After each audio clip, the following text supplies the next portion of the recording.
En réalité, beaucoup de personnes ont vendu leur intelligence à des pasteurs et à des prophètes. Waouh.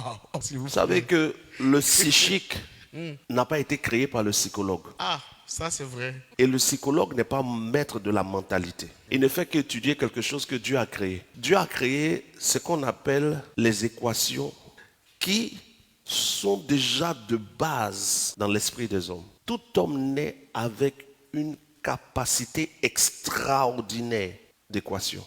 Il n'y a pas un homme qui ne soit pas fort en mathématiques. Ok. Tous les hommes sont extrêmement doués en mathématiques. Parce que Dieu nous a créés dans une dimension de complexité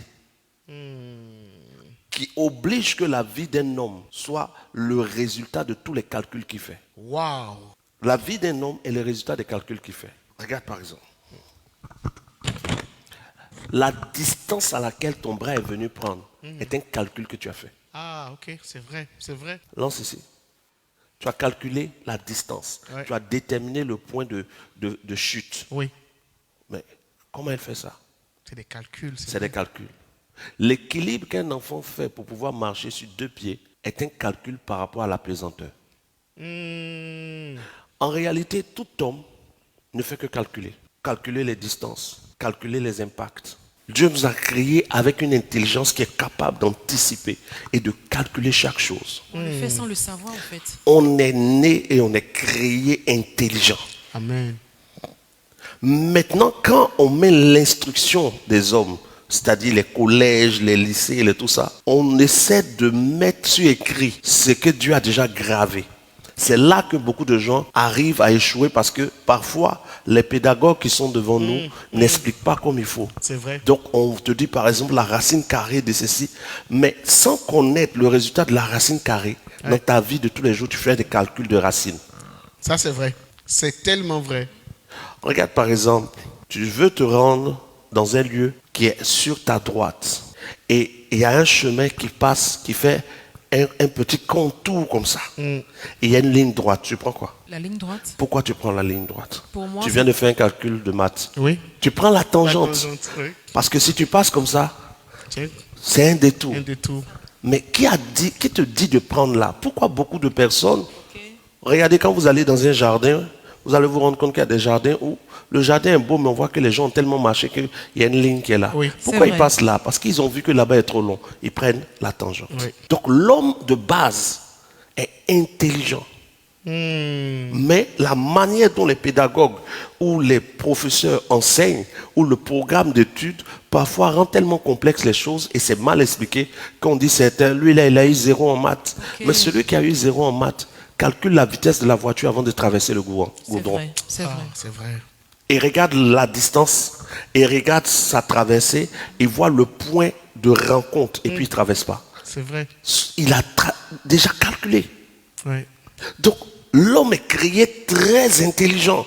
Il n'y a pas d'homme créé idiot. Donc, quand tu comprends ça, tu comprends que pour qu'on puisse tromper un homme sur Dieu, il faut qu'il décide de ne pas réfléchir.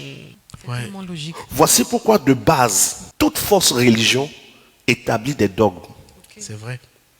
Parce que Dieu ne peut pas te dire, crois, même si ce n'est pas clair dans ta tête, il faut croire comme ça.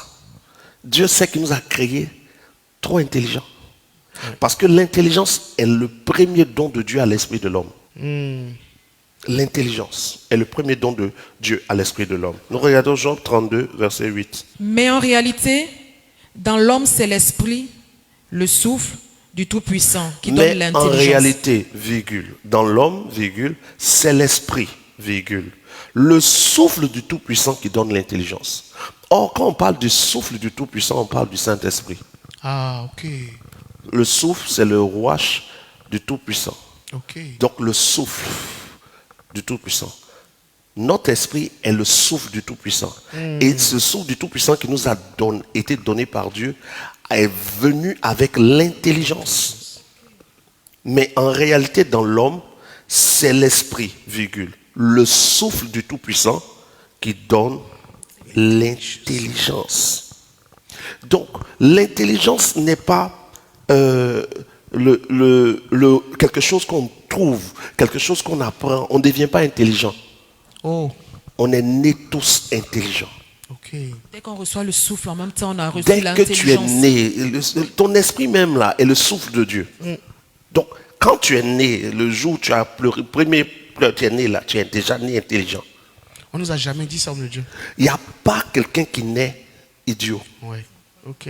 Je parle dans la normale de la création de Dieu. Ok. Donc, c'est le souffle du Tout-Puissant qui est l'intelligence. Donc, l'Esprit de Dieu qui constitue, le souffle de Dieu qui va constituer notre esprit, nous est donné avec l'intelligence. Donc, l'enfant grandit déjà intelligent. Mais son intelligence va prendre des routes selon l'éducation. Ok. Ok. Donc, quand on va dire à cet enfant, Boa, finalement il associe. Mais ce n'est pas le Boa qui l'a rendu intelligent. C'est parce qu'il est intelligent qu'il arrive à associer. C'est vrai. Un enfant né en Chine, il parle chinois. On dit on lui a appris à parler. Non, c'est parce qu'il est intelligent qu'il a retenu. C'est vrai. Donc, l'intelligence est déjà donnée par Dieu. Maintenant, si cet enfant qui est né déjà intelligent, on n'entretient pas, on ne donne pas les informations suffisantes pour qu'il développe ou pour qu'il manifeste, pas développer, manifeste l'intelligence qu'il a, on va dire qu'il n'est pas très intelligent. Mais celui qu'on dit qu'il n'est pas intelligent, c'est qui? C'est celui qui, pour nous, ne fait pas ce qu'on trouve logique. C'est vrai. Donc, quand on va voir quelqu'un qui vient du village, qui va aller puiser dans les toilettes de l'eau pour boire, on dit il est bête. Il n'est pas bête, il a manqué d'informations. Il a manqué d'informations. C'est pas parce qu'il est bête, il manque d'informations. Mais celui qui est en ville, qui arrive au village, et on lui sert un plat de foutou et qui cherche des fourchettes, on se moque aussi de lui. C'est vrai. Pourquoi? Parce qu'il n'a pas l'information que pour le village, c'est la main qu'on nous honorons. Donc ce n'est pas une histoire d'être bête ou intelligent, c'est une histoire de quelle est l'information que la personne a reçue.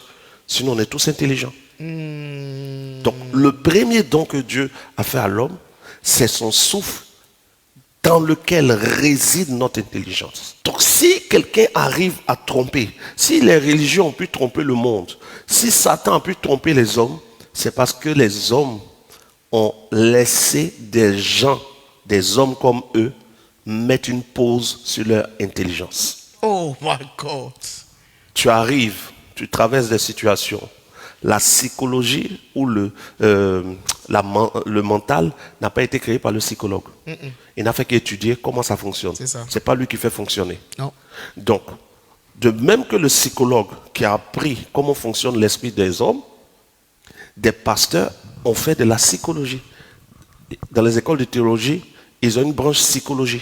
Donc, ceux qui sont faire la théologie apprennent la psychologie de l'enfant, la psychologie de l'homme, la psychologie de l'adolescent, la psychologie de la femme. Ils étudient ça. À votre avis, pourquoi ils étudient la psychologie? On va dire que c'est pour être plus efficace. Oui. Jésus a-t-il fait la psychologie? Non. Et Moïse, Non. Dieu, est-il psychologue? Non. En fait, ils étudient la psychologie pour savoir comment imposer aux hommes une mentalité pour pouvoir les contrôler. C'est comme les personnes qui font le marketing. Je précise qu'on parle de islam, judaïsme et puis pas christianisme, foi en Christ. Foi en Christ. Parce que le christianisme, c'est un concept créé par des hommes. Ceux qui ont fait des bonnes écoles de marketing apprennent la psychologie. On appelle ça la psychologie du client. Oui. Donc, comment présenter le produit, Oui. quels sont les mots qu'on ne doit pas utiliser, quels sont les mots à utiliser, Oui. comment avoir un marketing visuel, Oui. marketing sensoriel, marketing guerrier, ainsi de suite. Ils bossent la mentalité du client. On étudie le comportement des clients. Donc, au moment où tu communiques, le client communique avec l'agent marketing, il a l'impression que cet agent est sympathique. Parce qu'il a bien été formé. Mais en réalité, il n'a aucune sympathie pour toi. Il a la recherche que tu achètes son produit. C'est tellement vrai. Et quand tu pars, tu dis non, lui là, il est vraiment bien. En fait, lui dit, lui là, c'est un bon client. Toi, tu dis, il est bien. Et donc, les pasteurs et les religieux ont fait une bonne formation. Et ceux qui ne sont pas avertis, quand ils sont en contact avec eux, disent non, ce pasteur-là, vraiment, il sait Dieu, il aime prendre soin de moi. Quand je viens, il m'écoute. En réalité, c'est sa formation. Il n'a aucun amour pour toi parfois. Tu es un client, tu as une dîme à donner, tu as des offrandes à apporter. Tu vois. Donc, il est dans un système marketing. On utilise le nom de Jésus ou la religion comme appât. Parce que tout bon marketing ou tout bon marketeur a besoin d'un produit qui intéresse. Ouais, c'est Quoi tellement de vrai. plus intéressant que la vie éternelle? Parce que même les plus riches aujourd'hui s'inquiètent de l'après-mort. Retrouve l'intégralité de cette vidéo sur la page du prophète Guillaume Kofi. N'oublie pas de t'abonner aux différentes pages et ne rien manquer des enseignements à venir. Le prochain thème qu'on touchera le mardi qui arrive, Oui. c'est comment vaincre le royaume des ténèbres. Wow. Mardi prochain.